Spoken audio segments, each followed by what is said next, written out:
அம்மா சீக்கிரம் குங்குமச்சிமழை எடுத்துட்டு வா. கவிதா, உன் கையாலேயே அவளுக்கு பொட்டு வச்சு விடு. இல்லம்மா, என்ன 10ஆம் பசங்க நீ திட்டினாலும் பரவாயில்ல, என் மன சம்மதிக்கலம்மா. ஏன் சம்மதிக்கல? நம்ம சுத்தி இருக்கிறவங்க ஒப்புக்க மாட்டாங்க. I just don't care. உனக்கு தெரியாதம்மா, தெருவெல்லாம் வம்பு பேசுவாங்க. வம்பு பேசுவாங்களா? ஆமா.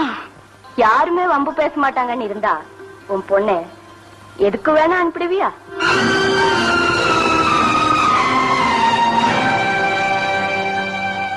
நான் மேல பேசலம்மா, ஆனா அவ கல்யாணத்தன்னைக்கு நான் வச்ச குங்குமம் தான் நிலைக்குது.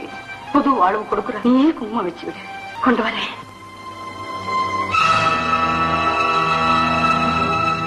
உன் மாமனார் வந்திருக்காரு. இல்லம்மா, மாஜி மாமனார்னு சொல்லி காட்டுறதா நினைக்காதம்மா. இந்த கல்யாணத்துக்கு என் பரிபூர்ண சம்மதத்தை தெரிவிச்சுக்கிறேன்.